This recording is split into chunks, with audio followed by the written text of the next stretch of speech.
Hello and welcome to June 2022's instalment of the Editor's Pick. The Editor's Pick aims to catch manufacturing and engineering professionals up with the latest industry news. I'm Anita Davenport-Brooks and I'm the Group HR Manager for Lander Tubular Products.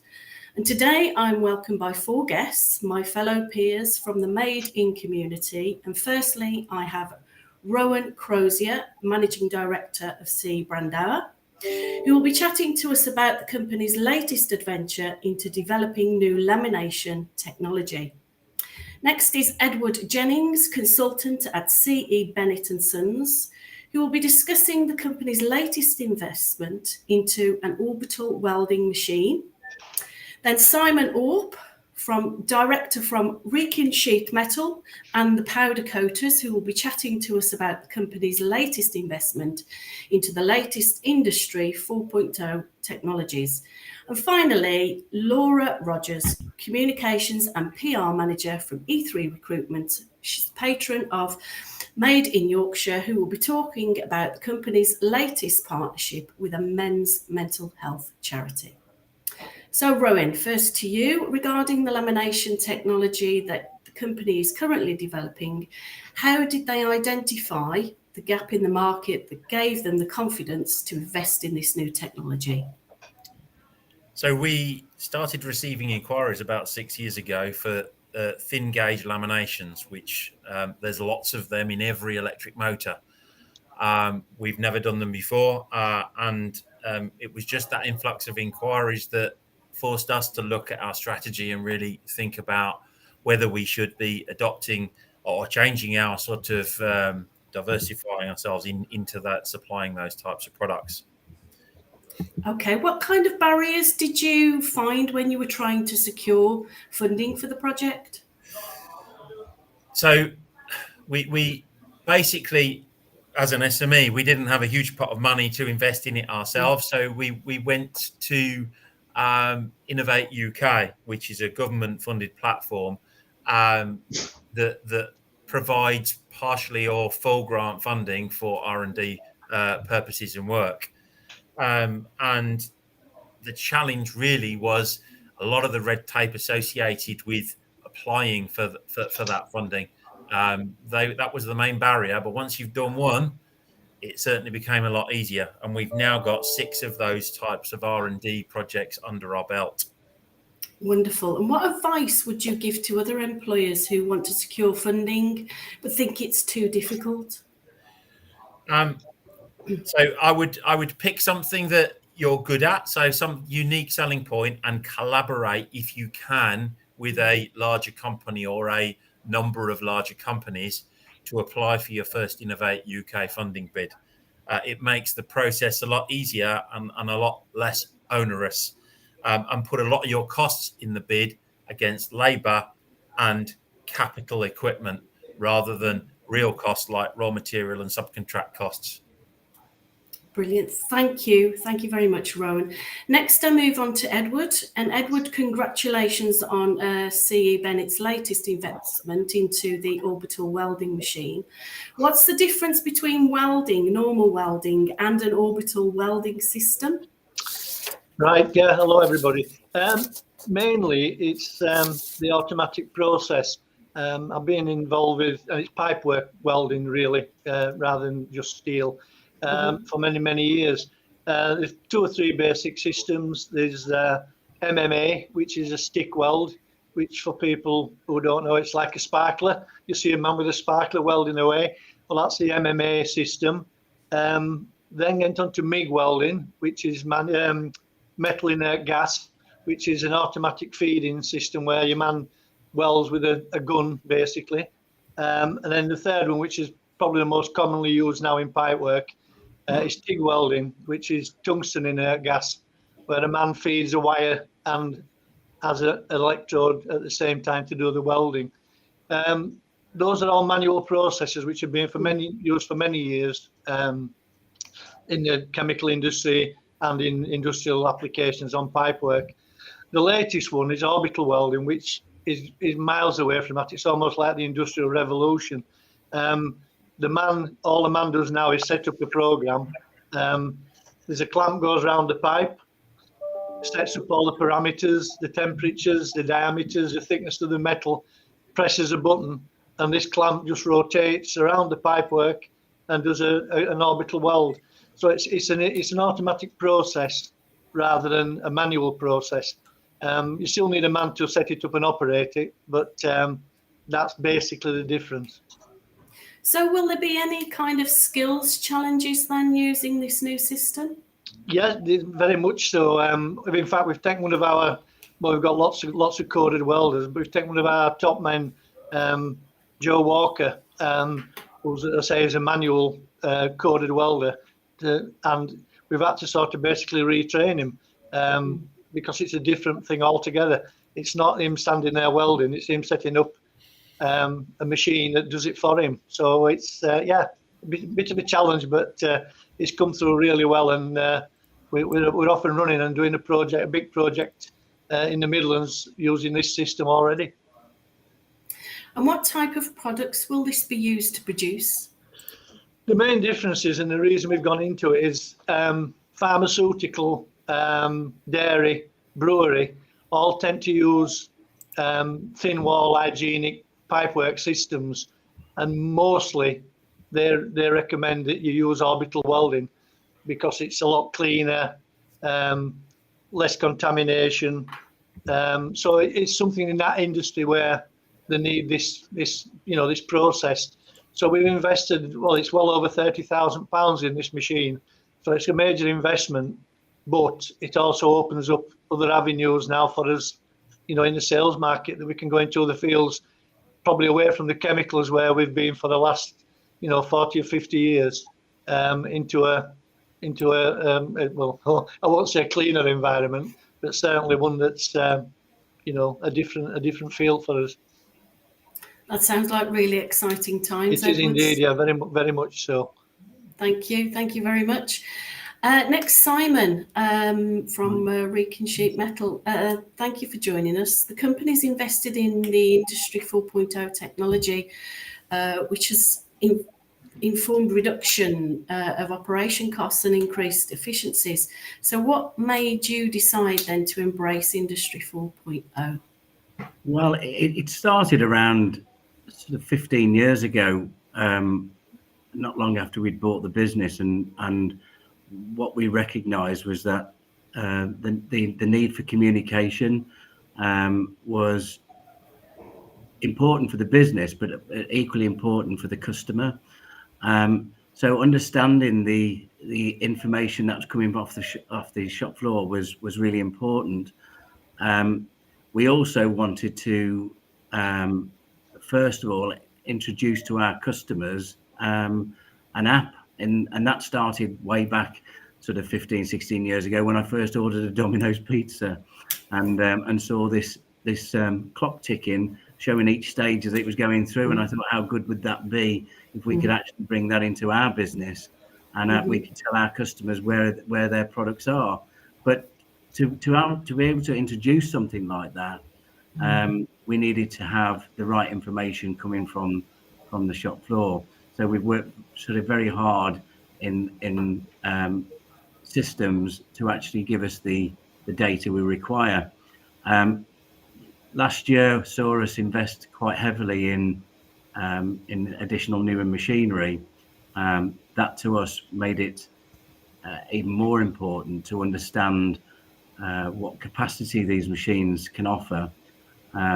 So embracing Industry 4.0 from our point of view was improving our communications both inside the company and to the customer, but also enabling us to make smarter and faster decisions with the data that we're being given. And on top of all that, especially with today's climate, it boosted our efficiencies across the whole operation. Okay then, so besides all the exciting details that have been documented in the article, what is the one thing you didn't have before that has had the greatest impact?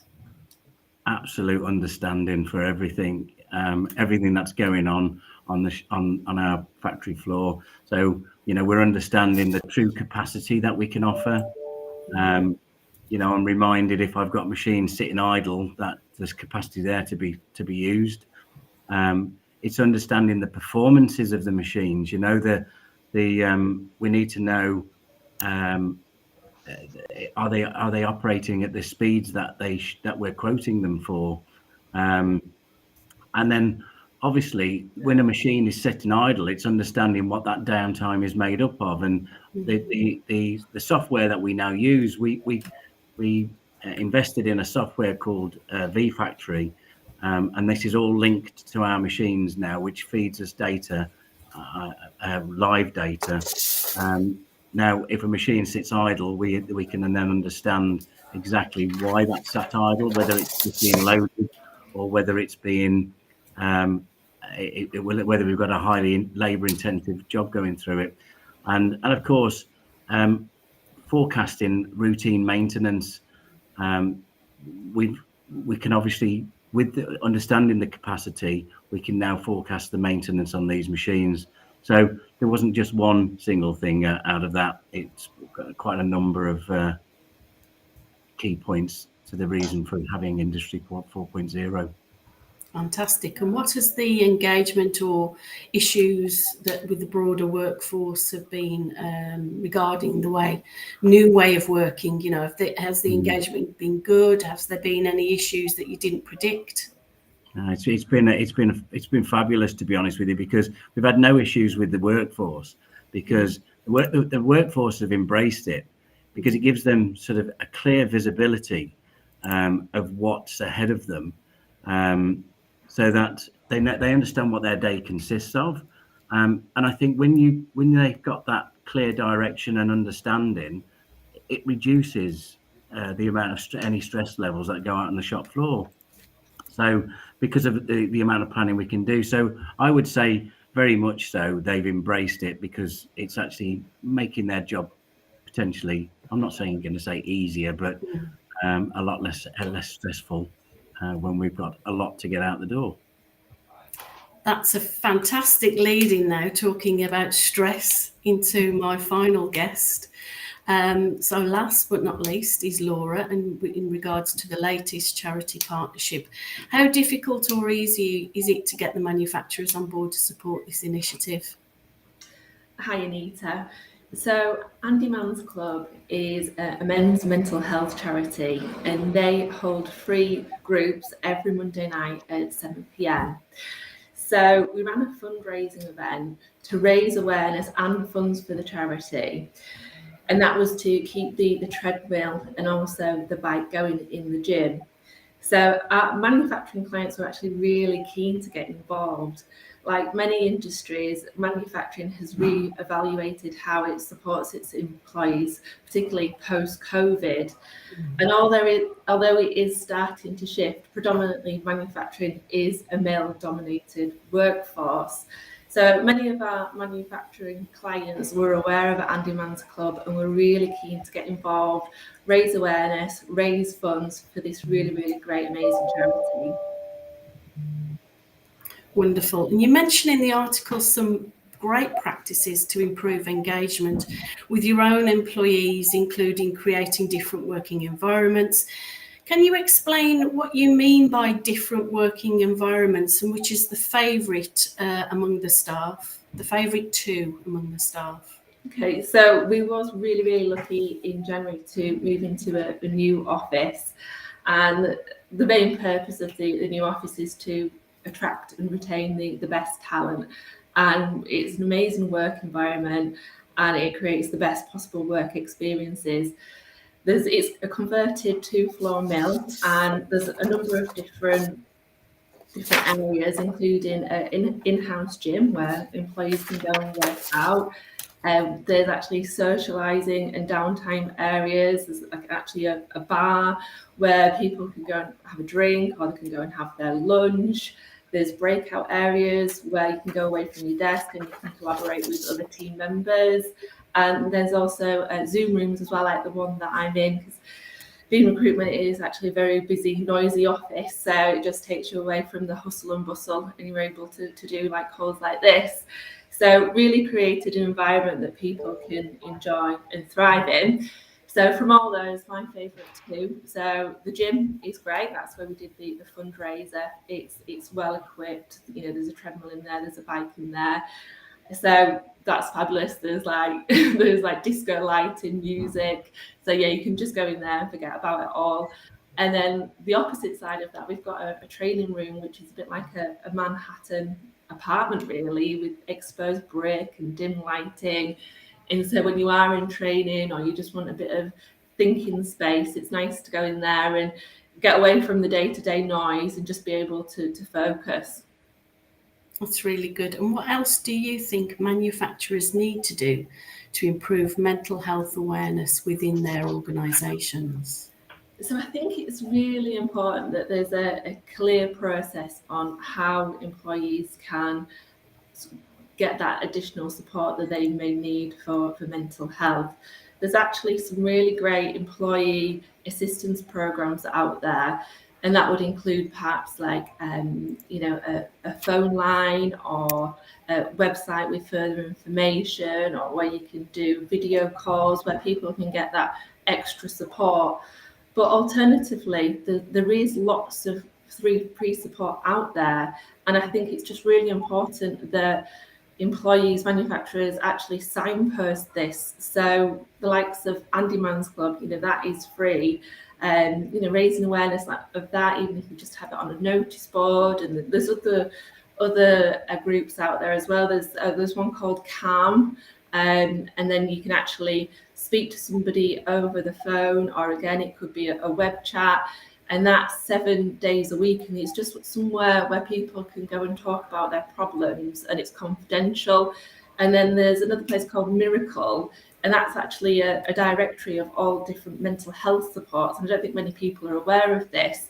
And it could range from addiction through to sleep problems, through to parenting problems, all different things basically. But I didn't know that was out there until I came across this Miracle. And I imagine a lot of people don't.